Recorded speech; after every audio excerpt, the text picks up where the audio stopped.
Comment pouvons-nous relire la clinique, comprendre la clinique, à la lumière de cette idée qu'il n'accède pas à des processus de hiérarchisation? On peut commencer, si vous voulez, par les aspects neurosensoriels.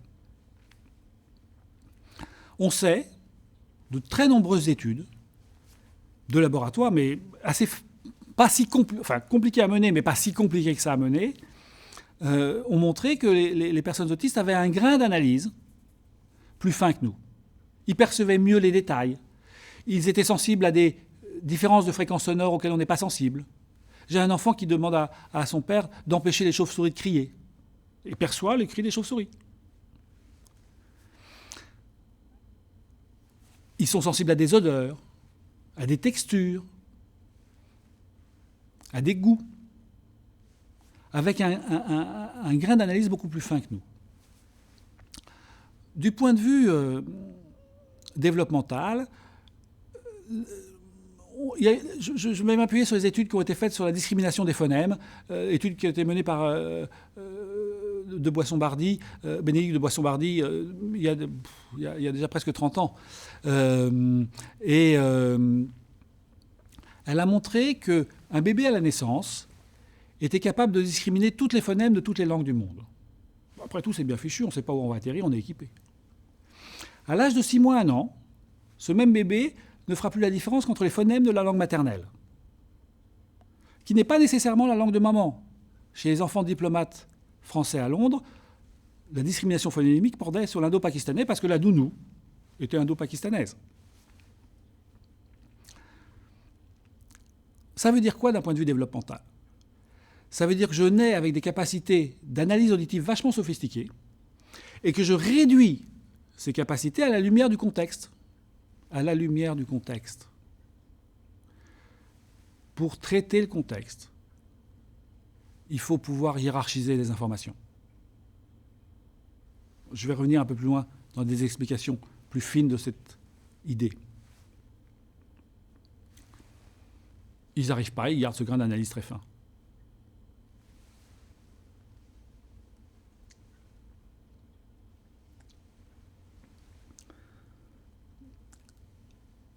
Toujours à l'égard du contexte. On observe chez les personnes autistes, chez les enfants autistes, une incapacité à mettre en place les apprentissages implicites. Un apprentissage implicite, c'est un apprentissage... Je vais plus vite que ce qu'il y a sur les diapos parce que le détail est dans les diapos, mais c'est un apprentissage qui se met en place sans qu'on ait conscience qu'il se met en place. Ça va de soi qu'un enfant sache faire telle chose au cours du développement. Je prends l'exemple du pointage proto-déclaratif. Regardez la lampe là-haut. Alors, il y a une quantité de lampes importante devant moi. Je pointe une des lampes et ça fonctionne parce que vous avez appris à dessiner la trajectoire qui va de mon doigt à l'objet que je désigne.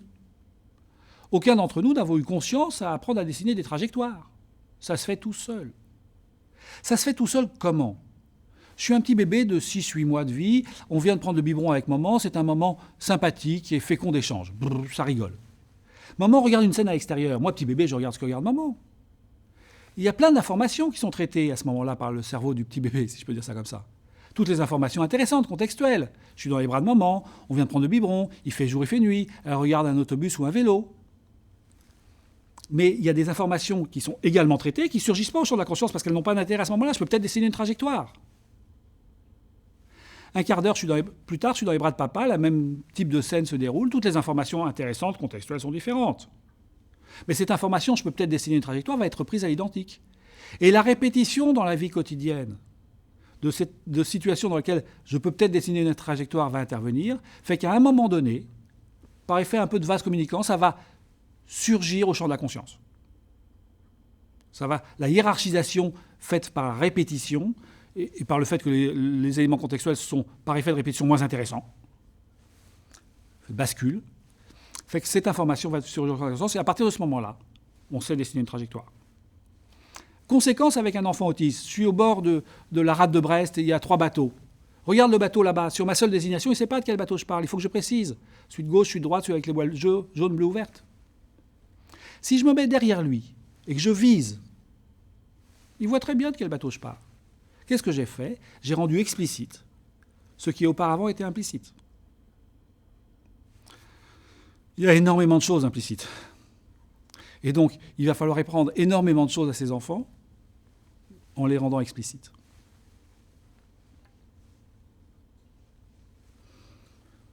Je vais commencer par le langage, parce que le langage va assez bien nous expliquer comment fonctionnent ces processus de hiérarchisation et liés à la représentation mentale. On observe chez les petits enfants autistes qui ne parlent pas, et les parents nous le rapportent très souvent, qu'ils comprennent bien. Et quand on les prend en charge, on constate effectivement qu'ils comprennent assez bien. Ils ne parlent pas. Longtemps, ça a alimenté chez nous autres l'idée que s'ils comprenaient, c'est que c'était câblé, s'ils ne parlaient pas, ils n'en avaient pas envie. Il suffirait de leur donner envie. C'est plus complexe que ça. Le langage est polysémique. À un mot correspond à une série d'objets différents et de circonstances différentes dans lesquelles ces mots interviennent. Nous pouvons parler ensemble parce que nous avons une représentation mentale, au sens primaire de la représentation mentale, ce que l'on a présent à l'esprit quand j'évoque un mot, qui est compatible avec cette polysémie. La compatibilité de notre représentation mentale avec la polysémie est assurée par ce travail de hiérarchisation associative. Je prends un exemple. Si je dis le mot fleur, chacun d'entre nous avons immédiatement présent à l'esprit quelques idées qui concernent les fleurs. Il est très clair que ce ne sont pas les mêmes à ce moment-là de l'échange. Fleur enterrement, c'était sans doute pas la première idée que vous aviez quand j'ai dit fleur tout à l'heure. Mais vous me suivez dans mon propos. Et si on regarde bien, on a tous derrière chrysanthème et le dernier enterrement auquel on a assisté. Nous avons hiérarchisé les éléments de la représentation mentale pour suivre le meunier quand il passe de fleur à fleur et enterrement. Les enfants autistes ne parviennent pas à construire une représentation mentale polysémique par le jeu de la hiérarchisation, puisqu'ils n'accèdent pas à la hiérarchisation. Chez des grands enfants, 12, 13, 14 ans, qui ont mis en place le langage ou ayant un syndrome d'Asperger, et à qui je pose la question, quand je dis humain, qu'est-ce que tu as comme image en tête, toi ? Réponse, la texture de la peau. On a tous la même texture de peau. Bien joué. Bien joué jusqu'au moment où je vais rencontrer une bestiole qui a la même texture de peau que nous. Et où il faudra que je revoie mon système de représentation mentale pour distinguer la bestiole de l'humain. Ces enfants autistes construisent une représentation mentale polysémique par le jeu des invariants et pas par le jeu de la hiérarchisation associative.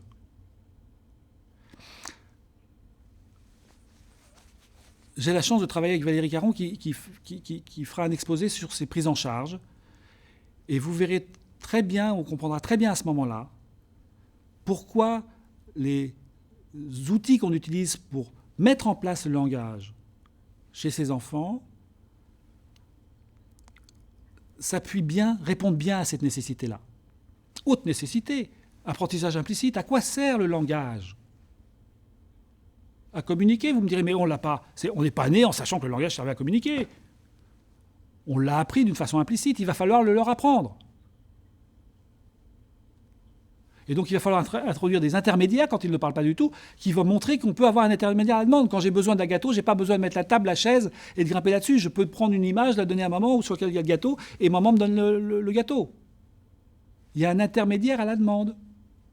Et cet intermédiaire, faisons en sorte qu'il soit à un moment donné assuré par le langage.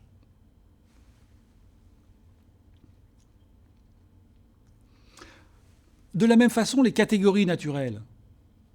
Les enfants autistes ont du mal à construire des catégories naturelles parce que les catégories reposent sur un gros faisceau d'informations. Mais pas toutes les informations d'un objet. Et donc là encore, ça demande à pouvoir les hiérarchiser, les trier, si vous voulez, les unes par rapport aux autres. La généralisation des apprentissages. J'apprends une chose là, l'utiliser dans un autre contexte, ça ne va pas de soi. C'est plus la même chose. Il va falloir répéter, d'abord dans un contexte unique pour bien mettre en place l'apprentissage, puis après dans des contextes différents pour qu'il puisse le généraliser. Le généraliser, ça veut dire être capable de l'utiliser dans un grand nombre de situations. Et donc plus on augmentera le nombre de situations, plus il aura de capacité à se dépatouiller. C'est pas si simple. Pour une autre raison que j'évoquerai tout à l'heure, qui est les difficultés qu'ils ont à l'égard de l'imprévu. Mais quand je dis ça comme ça, on voit bien combien l'école leur est tout à fait nécessaire et bénéfique. Parce que l'école passe son temps à répéter dans des contextes un peu différents. En rendant les choses un peu plus complexes au fur et à mesure, bien évidemment. Mais c'est un formidable outil de répétition, l'école. Et de ce point de vue-là, l'école leur est très adaptée. De ce point de vue-là. Parce que, évidemment, il y a beaucoup de complexité à les maintenir à l'école. On va voir par la suite de mon propos. Les nuances.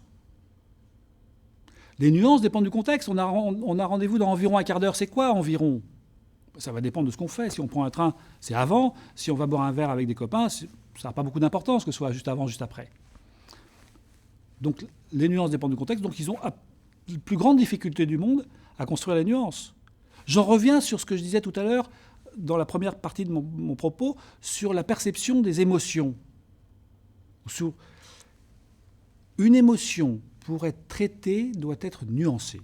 Chez chacun d'entre nous. Si nous sommes soumis, vous et moi, à une émotion que nous ne pouvons pas nuancer, elle nous emporte. Que ce soit l'excitation d'un match de football ou l'angoisse extrême que pouvait observer Bettelheim dans son camp de concentration chez certains des personnes qui étaient là. Et emporté, il perdait le contrôle de la pensée, du mouvement, des capacités de socialisation.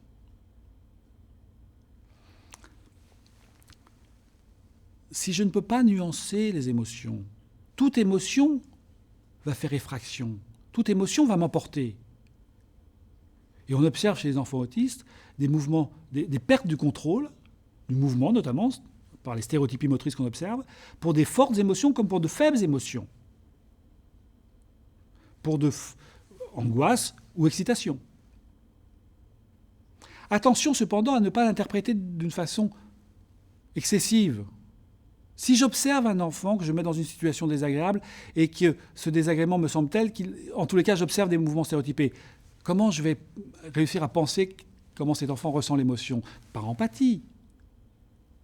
Et donc je me dis, si je devais moi être dans une émotion qui m'emporte au point d'avoir des stéréotypies, c'est terrible. Donc cet enfant est dans une situation terrible. Or, on observe que ces enfants, pour de faibles émotions, ont la même perte. Et pourtant, dans la vie quotidienne, évidemment, il n'est pas question de s'affranchir des émotions.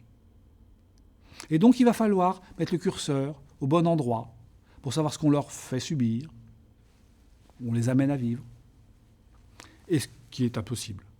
Et ce curseur, il est à placer avec les parents.